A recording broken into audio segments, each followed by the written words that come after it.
over 700 pubs in Dublin pour the city's favorite brew. Is there anything you don't do with Guinness in this country? Not really, no. Irish traditional dancing has become all the rage. Oh, man. I wowould never, ever do this. There are 2 national languages in Ireland, so all over Dublin you see signs in both English and Gaelic. They call it a game for mad Irishmen. We're having a jar as fine as mother's milk at a local where the crack is good. Sluncha. Here's hope for a good... Hello world, I've been waiting for a chance to see your face. Oh, hello world, I am ready for a different kind of place. And I'm flying to somewhere else, 'cause I'm searching for something else. And I'm leaving, I don't know where I'm gonna land.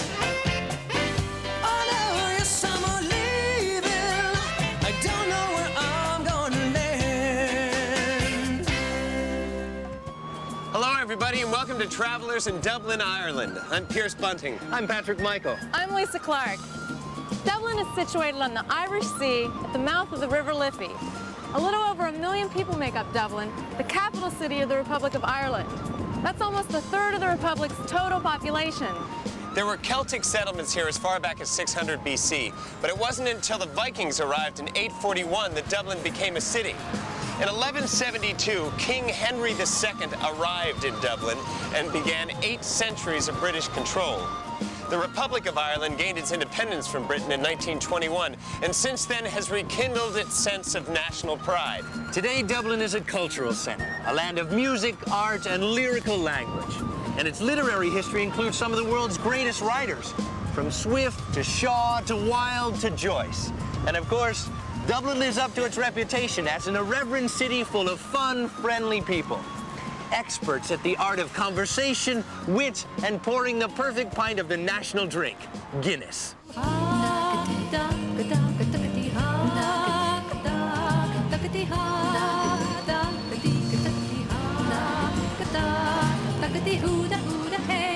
What's your favorite drink?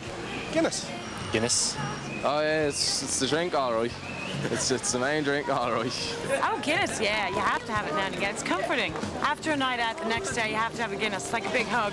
The doctor told me years ago, if you have 2 pints of Guinness, it will make your hair grow. Doctor, I love you, but you know, the miracle hasn't happened yet. What makes it so good? Liffey water. River water? Yeah. It's made from Liffey water. Are you a Dubliner? I am most certainly a Dubliner, true and bred, true and bred. You're proud, huh? You better believe it. Very, very sincerely proud. Very, very, very much a Dublin. It's a great place. Well, when you come down Grafton Street, you hear every busking, you know. Everyone's playing music all the time. It's a lively place. The nightlife's great. Women are great. Like, I love it. Absolutely. I love it. I love it. Half the population of Dublin is probably under 25, so young people give a lot of vigour and life to the country and particularly the city. There's always something different on this. There's so many different scenes going on here in Dublin. We love to show people around our city. Very proud of our place. We found a guide here who knows everything about Dublin. Where have you brought us now? This is the courtyard of Dublin Castle, and it was the seat of English rule in Ireland from the early 13th century right up to the earlier part of this century. It was built by Prince John of England in the early 13th century. And behind us is St. Patrick's Cathedral, our very famous St. Patrick's Cathedral, which dates from 1172. It's unusual that it's an Anglican cathedral in a city that is predominantly Roman Catholic. 95% of Dublin City is Roman Catholic. Now tell us about Trinity University. Trinity University was founded in 1592 by Elizabeth I of England. Sadly, nothing remains of the original construction. All the buildings today date from the early 1700s right up to the present day. It's one of the great landmarks of Dublin City. What do you like to do? I like to go to the pub and have a laugh. That's what Ireland is all about, going to the pub. I mean, that's what the culture is. I mean, it sounds awful, going to the pub, but, you know, that's where, it's a small country and that's where everyone meets. That's what it's all about. The pubs in Dublin are legendary. For centuries, the pub has been the center of social life here. That's why there are over 700 pubs, and half of them are associated with some of Dublin's literary greats, like Oscar Wilde, George Bernard Shaw, Brendan Behan, Bram Stoker, and of course, James Joyce. In fact, Joyce once wrote, "It would be a challenge to cross Dublin without passing a pub." Hi, Donald? How are you, Pat? Absolutely. Donald, actually. Donald. Yeah. Now you know. I met this guy, Donald O'Callaghan. Doesn't get much more Irish than that. And Donald and I went around to look at some of the pubs. Yeah. It's an important part of the Irish culture is talking, so a lot of it, and a few pints of Guinness or a few pints of beer helps to talking. Now, you go out a lot? A few nights a week, but it depends, I suppose. As a single guy, I suppose I'd be out maybe 5 nights a week. That's a few?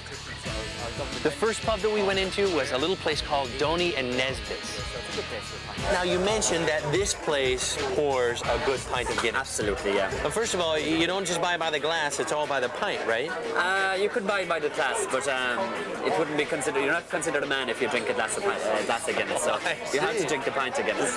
And yeah, it takes a while to pour a pint of Guinness, so if we want a pint of Guinness, we need to order it now for maybe 5 minutes time. Well, so, let's go. Yeah, if we get the barman's attention. And in Ireland, you don't, if you ask for a pint, it means a pint of Guinness.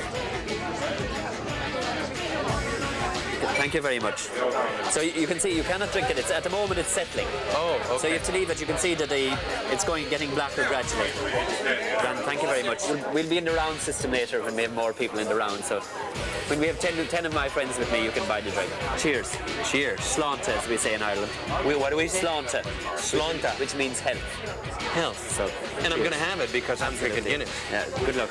All right, here we go, huh? Enjoy it. And, a good taste now. You get into the black stuff in your first taste. So. Okay. Nice and cold. Nice creamy. Is it good? That's stout now, I'm telling you. Slánta. Slánta. Yeah. We're going this way. This way. Okay, where to next? You want to go to a place where there's a bit of crack. What is crack again? Crack, I suppose, it's just a term just for fun. You know, if people are having fun, it describes whether it be singing or talking or dancing. It's just fun. It's a bit early for a bit of crack. I think you need a little bit. I think I had some crack. I don't know about you, but of course you've poured a few pints. Right. Yeah. I had some crack. Now, yeah. This is actually Dublin's oldest pub. I met Donald's brother, John, and one of his friends, Paul. We started hanging out together for the rest of the night, and that's where I learned some of the Irish terminology. You know what snogging is? I won't say what you call it in America. Kissing one another. That's okay. Moving, shifting. I think he called it. Hopefully you don't mind the expression. Sucking face in America. Is that banned? There we go. Is that so okay? Shifting is like, you know, some heavy-duty kissing, and that has nothing to do with slagging. No, slagging is totally different. Slagging is when you. If I slag someone, I didn't shift them. Right? No, but slagging can often lead to shifting. No, or maybe if you slag somebody too much, you won't get a shift. Oftentimes, yeah, you've got to be very careful. And sometimes after shifting somebody, you might slag them about how they shifted. Slagging is sarcasm and it's deadpan and it's. You're setting somebody up and they don't realise it. And then you might start throwing shapes. What is that? Just making the person realise that you might be interested. All this can happen while we're having some good crack. Exactly, yeah. Yes! And it's a way that you meet maybe your future wife in a pub. Pat? There you go. Actually, are you married? Yeah. No, not at all.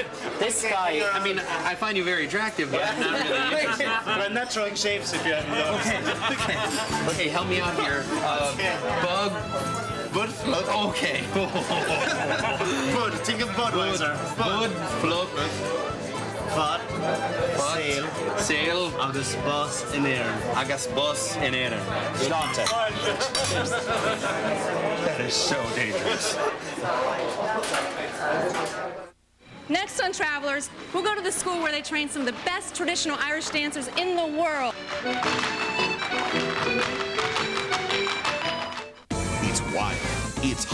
It's fantastic Florida. From Miami to Palm Beach to the Florida Keys, the Travel Channel's treating you to a little southern exposure in the sunshine.